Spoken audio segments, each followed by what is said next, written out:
জীবনের একটা পর্যায়ে এসে আপনি বুঝতে পারবেন টাকাই আপনার জীবনের সব কিছু। এই টাকাই আপনাকে সম্মান দিবে, আবার এই টাকাই আপনাকে সুখ এনে দিবে। আসসালামু আলাইকুম everyone, this is me Mahdiya. Here is another new video from it's Mahdiya.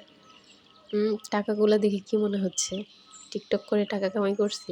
আরে না রে ভাই, সেই সৌভাগ্য আমাদের নাই। কিন্তু এগুলা হচ্ছে অনেক কষ্টে উপার্জন করা টাকা। তো গতকালকে টাকা উঠায় না বাসায় রাখছে বাসা ভাড়া দেওয়ার জন্য। আর সকালে ঘরের টুকিটাকি কাজ করতে করতে প্রায় লেট হয়ে গেছে। ভাবলাম বাসা ভাড়াটা দিয়ে আসি আর সাথে বাইরে থেকে নাস্তা নিয়ে আসি। আর এদিকে দেখতেছি মিষ্টি রোদে আমার গাছগুলো হাসতেছে, সাথে সুন্দর বাতাস আর গাছের সাথে ফুলগুলাও নাচতেছে। কি সুন্দর না? যদিও আমার ব্যালকনিতে আহামরি অত গাছ নেই, বাট আমার শখ আছে। কিন্তু আমি যে ১০, ১৫, ২০ দিন করে বেড়াতে যাই, যেই কারণে হচ্ছে আর গাছ লাগানো হয় না। তো এখানে হচ্ছে যে ধইন্যা পাতা খাওয়ার পরে যে গাছের গোড়াগুলা থাকে ওইগুলা আইনা লাগায় রাখি, ওইগুলোও হয়। আর এখানে পুঁই শাকগুলা যে ডাঁটা লাগায় রাখছিলাম ওইগুলো অনেক বড় হয়েছে, মাশাআল্লাহ মাশাআল্লাহ। এর আগেও আমি অনেকবার খাইছি, মানে হয় আর কি, যে কারণে লাগায় রাখা হয়।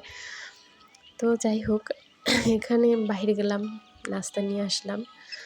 আর বাহিরে গেলাম হচ্ছে ডিম আনার জন্য, বাট ভুলে গেছি বাসায় ডিম ছিল না। তো ওই যে আমাদের বাসায় এমন একটা ব্যাপার হচ্ছে, সকালে কিছু থাকুক আর না থাকুক, ডিম থাকবে এই রেসিপিতে। মানে সকালের নাস্তার রেসিপিতে ডিম থাকবে, সেটা সেদ্ধ হোক বা ভাজা। তো ভুল করে ডিম আনতে পারি নাই, ভুলেই গেছি, চলে আসছিলাম তাড়াহুড়ো করে।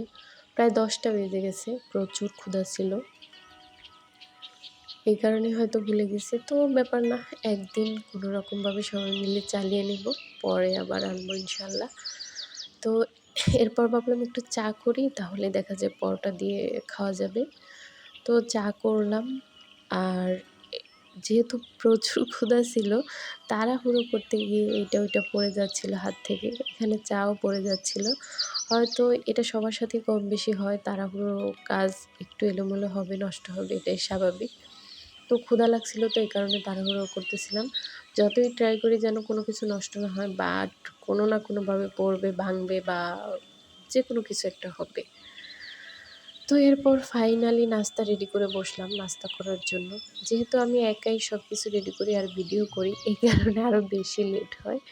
তবে বেশি মানুষজন থাকলে তখন আর ভিডিও করি না, তাহলে তো ভাই জুতাপেটা করবে আমাকে।